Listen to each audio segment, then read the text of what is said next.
Welcome to Joe Lane Online, Business 201. I'm going to call this Chapter 10B. If you have the textbook, the first half of Chapter 10 had to do with distributing products. And we took that in test number 2. But the second half of chapter 10 talks about retailing, and that's what we're going to be talking about today. So if you look at your handout, I have chapter 11. That's what it was in the old textbook. But in the new textbook, the one that you have, if you have a book, it's the last half of chapter 10. So I'm going to call this 10B, and this is having to do with retailing. Now I'm going to get us started here. Retailing, what makes that different? You know, when in that chapter on distribution, we talked about agent brokers, we talked about wholesalers, we talked about retailers, and we said retailers do something that none of the others do. And I hope you're conjuring up in your mind something like, well, I hope you're not conjuring up, I don't remember, but maybe you're conjuring up, retailers are the ones that interact directly with the consumer. When you go to buy something, 99 times out of 100, you're going to a retailer. The mall is full of retailers. Walmart is a retailer. So retailers are very, very, very critical in that retail stores. I guess I'll do it this way. If this is a retailer, this is a store, I'll make this TP Outdoors, and they are a retailer. They work directly with, they bring about an exchange directly with you and me, consumers. So that's the distinction as far as retailers. He gives us a pretty good definition of retailing, which is something, by the way, I think I would know. All the activities involved in the final distribution, selling goods and services to the final consumer for their consumption. Now over here you had the company, and then you may have had agent brokers and wholesalers, but then you have the retailer that has that merchandise, and the retailer is who we buy from. Retailers perform 3 really, really important functions, and I've listed those for you in your study guide as well. What do? They create convenience for customers. They're the ones that interact with us. They're the ones that have to create convenience, have to create a type of situation where we want to go in and we want to participate in an exchange or buy something. Number 2, they provide information. Now, I don't own any stock in TP Outdoors. Matter of fact, one of the people that run TP Outdoors is a graduate of our business and technology program here, and I'm very proud of that. But retailers provide a whole lot of information. You go over to TP Outdoors and you need information on something, they're really good about that. And then the other thing that retailers do, they serve the other channel members. Those folks back here, the wholesalers and the agent brokers, they serve these people by getting these goods into their businesses for sale to the ultimate consumer. All right. If you're looking at my handout, the way we've done this, or the way actually our author's done this, when you're looking at retailers, he talks about retail formats. There's really 3 types of retail formats: general merchandise retailers, food retailers, and what he calls non-store retailers. Okay, general merchandise retailers, those are, and I'm just looking at my handout, specialty stores, Academy Sports, Office Depot. Those are specialty stores, are stores that don't have a real broad spectrum of merchandise, but they have a real deep selection. You can't go to Academy and buy furniture. You can't go to Academy and buy groceries. But if you're buying things that are of a sports nature, they have a very deep assortment. That's why they're called specialty stores. They have a narrow line of products, but very deep. Then you have department stores. They also fit in the general merchandise retailing area. Department stores, a few things about department stores. When you have malls, usually a couple of department stores are kind of the anchors. They're the ones that anchor down that mall to bring customers in. Sears is a department store. Dillard's is a department store. J.C. Penney is a department store. So they've been known for years as anchor stores within malls. However, department stores have really suffered in the last number of years. The problem with department stores is they don't have the best of anything. They don't have the deep assortment of merchandise like a specialty store. And they don't have the lower prices of what we'll get to here in a minute, general merchandise discount stores. So they don't have the discounts for Walmart. They don't have the assortment of an Academy or an Office Depot. Now, years ago, department stores were the type of retailer because you could go in there and buy everything. But in 2020, that's not the way we shop. Price is really important, quality and selection. So as a result of that, Walmarts and Academies have become the stores of preference. So department stores are really suffering. They're continuing to lose their clout. And you know, as you know as well as I do, a number of different department stores have closed. Now, other general merchandise retailers, general merchandise discount stores. Okay, that's the Walmarts, that's the Targets, that's those type of businesses. Off-price retailers, outlet malls, the different outlet malls, Nike outlet, different companies that that are a part of an outlet. That's what those are. Catalog showrooms, probably IKEA is the best example. It's almost like IKEA lays things out as if it would be in a catalog. If you look at this, general merchandise retailing makes up 55% of all retail sales. So general merchandise retailers are very important. That's where the majority of retail sales comes from. I think I've already mentioned to you, you need to know the definition of retailing. You need to know the services that they provide. We talked about that. I would be familiar with general merchandise retailers. I'd be familiar with specialty stores and kind of what they do. I'd be familiar with department stores, the fact that they have acted as anchor stores in the past. They've suffered substantial losses, and they're just on the downward trend. General merchandise retailers, off-price, catalog showrooms. Just be familiar with those. Now, food retailers, there's just not a lot I need to tell you about that. Different type of food retailers, conventional supermarkets, superstores, warehouse, wholesale clubs, they sell food. I guess the last one down here, convenience stores, I guess the only thing that I'd mention about convenience stores, when we talked earlier in the semester, convenience stores sell convenience goods. And so that's how convenience stores kind of got their name. Small retailers in residential areas that stay open for long hours with limited lines of high turnover necessities. So you know what a convenience store is. I'd probably be familiar with what a convenience store is. I know you already are, because you deal with retailing all the time, so I know you know these things. All right, non-store retailing. I'd be familiar too with some of those things that make up non-store retailing. Internet retailing. Is that big? Is it going to get more bigger? You probably hadn't heard the term more bigger in a while, have you? It's good to be back, isn't it? Okay. They're going to get more bigger. Or is internet sales, where the manufacturer over here sells directly to the consumer, which is done now. Is that going to take over all sales and everything else shut down? Well, no. Because some goods, convenience goods, they're just not made to sell that way. And other goods, shopping goods, specialty goods, those different goods we've talked about, a lot of times we want to hold them, feel them, wear them, touch them, this sort of thing. But internet retailing, Amazon, these different companies, and I tell you right now in this corona crisis, there's a lot more of that going on. Probably internet sales are spiking more than they ever have right now.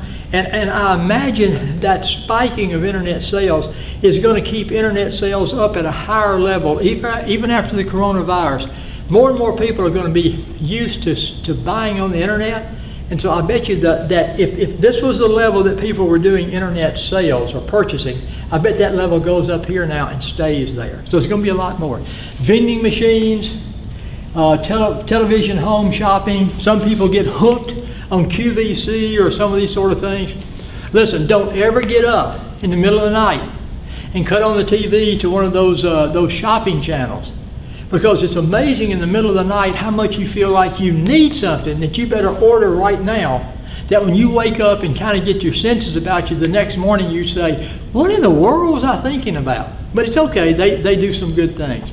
Catalog, direct mail retailing, we do that. And then direct selling, there's still some direct selling. Mary Kay is sold directly. Cutco knives, you may have sold Cutco knives. I had a nephew. I've got Cutco knives at the house. My nephew sold those knives. So those are just kind of some of the different non-store retailing. Now they only make up 7% of retail sales. Food retailers about 38%.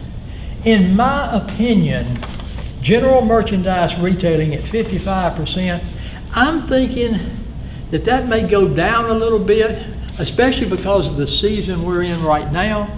And non-store retailing, especially internet retailing, may come up some. All right.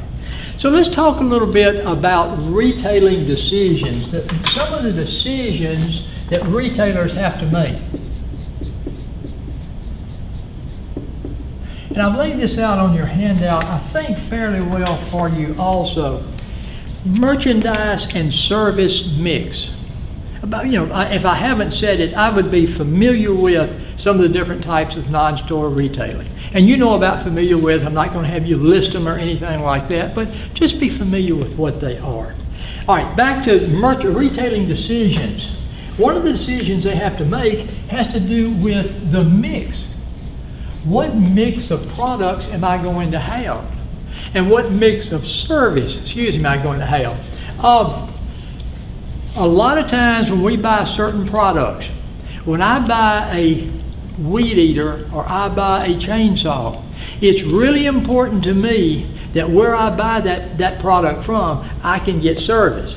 If I go down to Walmart and I buy a Poulan Wild Thing green and purple chainsaw, which I've done, if that chainsaw breaks down, which it will, do you take it back to Walmart and say, hey, fix this for me? No, it goes back to the factory. So I have moved, we've literally moved out to, we have a couple of 2.5 acres of land. And so I need a little something stronger than a Poulan Wild Thing. As a result of that, I buy steel products now. But I know this, steel products are good products. They're dependable products. But if something happens to it, I can go to the steel dealership in Monroe, West Monroe, walk in, put it on the counter, and say, I need this fixed, and I can get it fixed right there. So merchandise mix, what products am I going to carry in my store, and what services am I going to provide? That's a decision that has to be made. Now, a second decision has to do with atmospherics.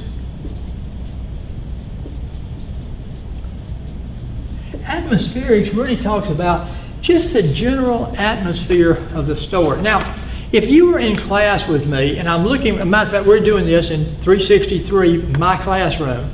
Professor Ryan Pierce has this set up as a movie studio for me. I'm probably going to be nominated for an Academy Award with this, so put in a good word for me, vote for me if that happens. But Professor Pierce has brought his camera, his lights and things, and he has simply set up a studio for me here. When I mentioned to you a few minutes ago, I kind of did an introduction. I have my introduction notes where you can't see them right there. I have my water in front of me. I've got all my stuff over here on the side. The makeup artist is sitting over there, and my hairstylist to make sure that I look good as I do these. Well, okay, maybe not quite that, but we're doing this right out of room 363. So. If you were in here, I would say, what are some stores that you go to that you really like the atmosphere of that store? A place, maybe a restaurant that you go. or you go to someplace in the mall, or you just go to someplace and you just like the atmosphere. You like the music, you like the lighting, you like the way they lay things out. Bass Pro Shop. I mean, you can go on vacation if you go to one of those things. You love the way the atmosphere within that particular place. And so so the atmospherics, a company's got to make sure that they have the right the atmosphere that fits in with what they're selling and the customers that they have. Okay, the last thing as far as location. You hear this term a lot of times, it's all about location, location, location. Well, that's true. Retailers have to be in the right location.